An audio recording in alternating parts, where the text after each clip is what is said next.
Ogechi and Mgbeke were wives of Mazi Okoro. As co-wives, they never got along. The reason they quarreled was almost always caused by Mgbeke and her daughter. She hated and envied Ogechi and always looked for a way to make her journey as a married woman a very difficult one. Mgbeke was evil, greedy, and lazy. Her jealousy of Ogechi and her daughter's achievements always drove her to do mean things to them and to persuade her child to surpass Ogechi's daughter. It also made her lie to Mazi Okoro all the time in a bid to turn his heart from his first wife, Ogechi. Her lies never worked on Mazi Okoro. On one occasion, she had reported Ogechi to Mazi Okoro.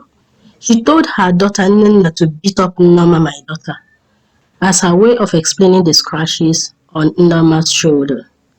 I will speak to Ogechi and ensure this does not happen again, Mazi Okoro had said. While she was basking in the euphoria of how much trouble Ogechi and her daughter would be in, considering that their husband is strict and does not side with evil, no matter who is involved, Mazi Okoro sent for Nnenna and Nneoma. When the two girls went into their father's chamber, Mazi Okoro asked them to sit and began telling them a story about what happened when he was growing up. There was this boy called Onowa, whose house was in the Imuhu next to my father's, he started.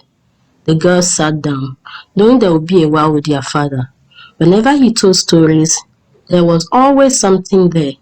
But most importantly, it was his way of spending time with them and teaching them about life. Onowa was known for speaking a lot.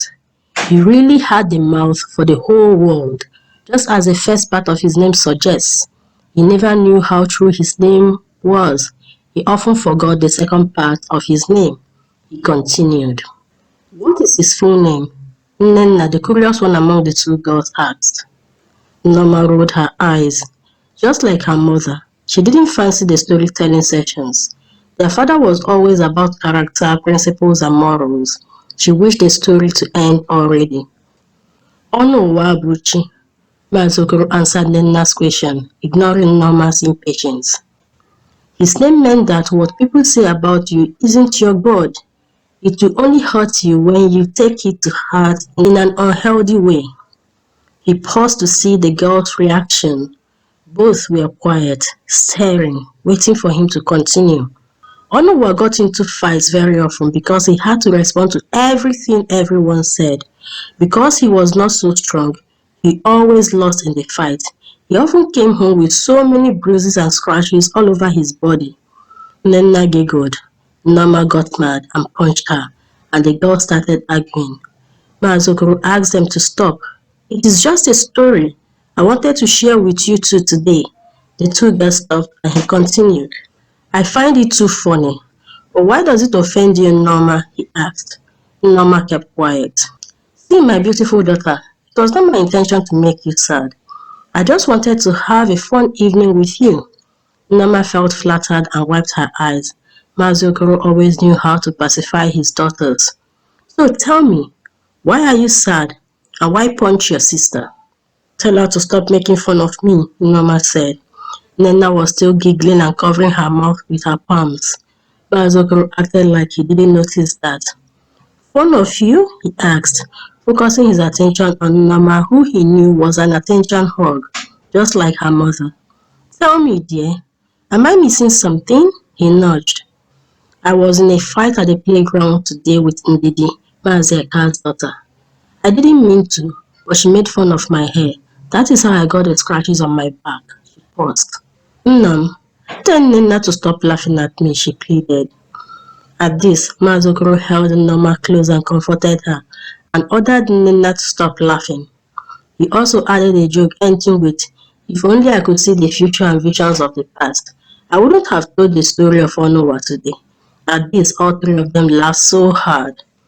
Before he sent the girls off to their mother's hut, he rubbed some ointment on Nneoma's wounds. That was the end of the story. Mgbeke waited and waited to hear her husband's voice as he scolded Ogechi, but it never happened. In her frustration, she mentioned what she had done as she murmured to herself while cooking. Nneoma overheard her and told her the father already knew Nnenna did not hurt her. And who told him that? He bellowed. I did, Nneoma answered. Why on earth did you open your mouth? Mgbeke asked, getting angrier. It just came up while we talked, Nne. I did not know you made a plan, Nneoma explained. At this, she stopped glaring at her daughter and sat down. That intelligent old man. I can never beat him with my tricks, she said, and went back to her cooking. This was just one of the many instances when Mgbeke's trick did not work. She always said that the only reason their husband loved Ogechi more was because she was a first wife. But deep down, she knew it was untrue. If only Ogechi had given birth to a son, Maazị Okoro would not have looked her way, ever. As the gods would have it, she also gave birth to a daughter. Maazị Okoro had refused to marry again and decided that the girls are just as important as boys and his daughters would carry on his name. Life went on. On our market day, just after the New Yam festival, Maazị Okoro fell ill. They did all they could, but he went the way of his ancestors. Given his title in the village, he was mourned for 2 weeks, as is the custom for people who held the title. After his burial, his greedy brother took over his farmland, leaving his wives with very little to cater for their children. To make ends meet, Ogechi decided to send her daughter Nnenna to serve under someone. Perhaps the gods would be kind to them, and in the end, her masters would bestow her with gifts that could help them start over.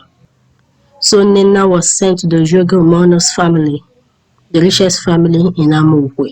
Amokwe and Amelu were known to have the same ancestry, two sons of the same father. Each built a community. The relationship between the brothers has extended to the villages and has persisted. The story was passed down to new generations. It was for this reason that Ogechi decided to send her daughter Nnenna from Amelu to Amokwe to live and serve the Jogo family.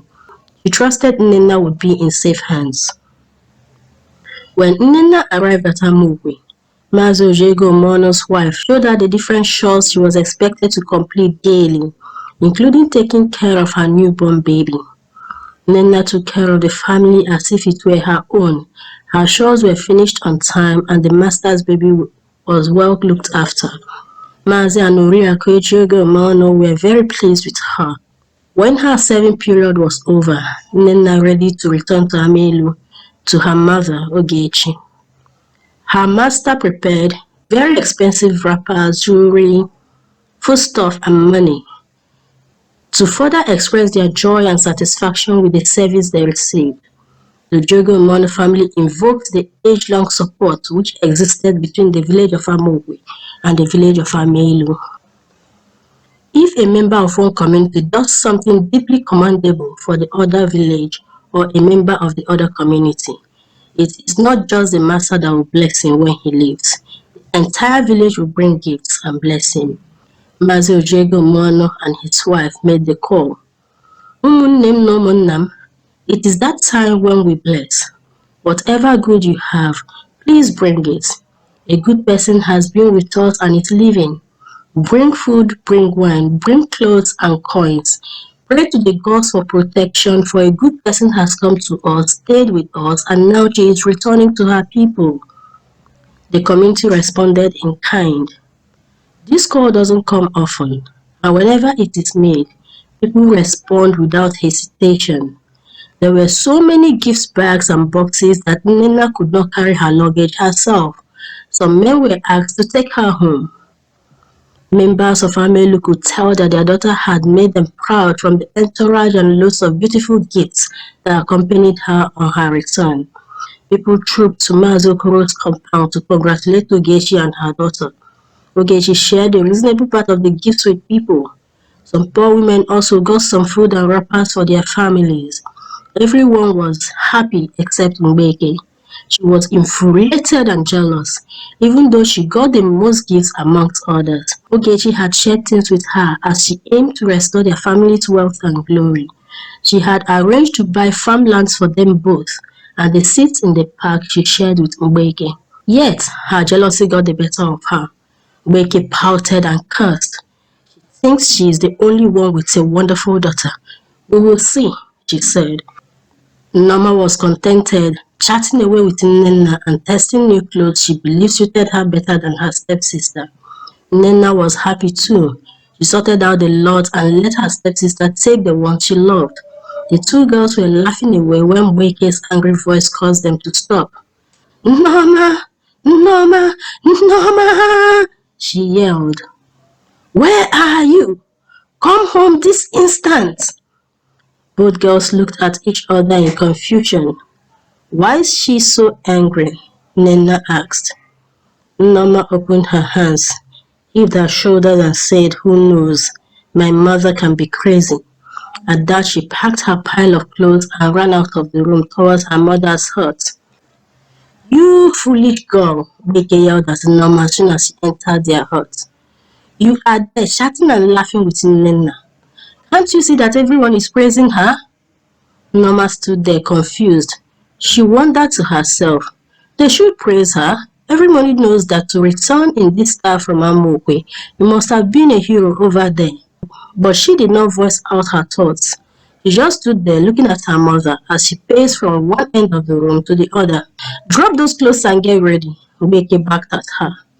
Get ready for what? Nneoma asked as she walked over to the bedside and placed the clothes she was holding on the bed. You are going to Mgbeke tomorrow, Mgbeke said with an air of finality. What? Nneoma asked, but she knew her question was irrelevant. Her mother was scheming, and when she did, there was no stopping her. The Diego Mono family must need a new help now that Nnenna has left them. I am sending you there, she paused. This is your turn to get as many gifts as you can, even better than Nnenna did. Show them who is better. You are my daughter after all. Nneoma brought down her metal box and began packing for the journey. Very early in the morning, when it was still dark, Mgbeke had set out with Nneoma to Mgbeke. They arrived at their destination just as the sun began to rise. Maazị and Oriakụ Ejiofor welcomed them with open arms. They entertained Mgbeke and she left. Oriakụ Ejiofor then introduced Nneoma to the house and explained all the things she was expected to do, including caring for their little child. Nneoma listened absent-mindedly as she thought it was too much work. From what her mother told her on their way here, she has come to enjoy life. Why would anyone be bothering her life with so much work? Days passed, and Nneoma's laziness and nonchalant attitude could not be more evident. Every member of the household could see it. She neither cooked nor cleaned. She fed the master's child spoiled food on some occasions. Even outsiders could tell she is nothing like Nnenna. She was rude to the young and old alike and picked fights with her mates often. She took snacks from the young at the playground and threatened them to keep quiet. People complained and her master worried about the affairs they put in her hands. She ruined many things for them and felt no remorse. Everyone waited until the day Nneoma completed her service and was to return to her people. Since she was from Amelu, the call was made, but this time it was a bit different. Ụmụnne, it is that time when we give back. Whatever you have, please bring it. A person with a beautiful name and face, yet with bad manners, has been with us, and now she is leaving. Bring whatever you please as we send her on her way. As usual, people responded with bags and boxes of stuff, well packed and sealed. Nneoma assumed they had learned their lesson and packed in a way that would not stress her. The elders sent some men to send her to her home at Amelu. When she arrived, people came to greet her just as usual. However, Mgbeke sent the people away. She wanted to enjoy what her daughter brought home alone. To her, the goods were only for her and her daughter. Send your daughter to serve, she said to a woman who tried to speak against her attitude. Everyone backed off. No one wanted to get in her way. Mgbeke was known for being loud-mouthed, and she didn't care who she hurt. Nneoma and her mother moved the bags and boxes into their hut, as Nnenna, her mother, and other women watched. After they picked up the last bag, Mgbeke shut the door and windows. Then she plugged all the eye holes around the house. She did not want anyone getting into their business. After she had plugged all the tiny holes that someone could peep through and double-checked to ensure they were covered, she began to open the boxes. Mgbeke was singing and dancing around the gifts. She was so excited. She praised herself for her wits, her daughter for her bravery, and her ancestors for protecting them. She bragged about how she would become wealthier than Ogechi and her daughter, and Nnenna revered in the village. Then she stopped on her track when she opened the first box. The room smelled of physics, fresh and well packaged. Mgbeke quickly shut the box and stepped back. She was not smiling anymore. She covered her nose with her wrapper and glared at Nneoma, who was just as shocked and confused as herself. She opened the second box. It was full of rotten fruits and big houseflies feasting on them. Mgbeke lost it. "What is this?" she asked Nneoma sternly. Nneoma opened her mouth to respond, but no words came out. Mgbeke closed the box. At least, the smell of rotten fruit was better than physics. But what would make people give such dirty and ugly things as parting gifts to her daughter? She wondered. Now she treaded carefully. She opened the third and fourth boxes simultaneously. Bees buzzed from one, while snakes crawled out the other. Mgbeke and Nneoma began to run helter-skelter, screaming. No one knew why they screamed in terror. None wanted to go close to their house either. It wasn't until they heard Mgbeke praying to the gods and asking Ali, the god that punished abomination, to spare her for all her crimes, that people knew something really bad was going on. At this point, the women started calling the men, requesting that able-bodied youths amongst the men come to their rescue. By the time they broke the door, Mgbeke and Nneoma had lost their voices, as they had been stung many times by bees and got some snake bites. The men cleared the house, and the snake charmer gathered the snakes. When asked why they had such dirty and sticky things and dangerous animals in their home, they could not say. Ogechi had to pay the healer to take care of them. Their wounds healed, but they lived the shame for a long time.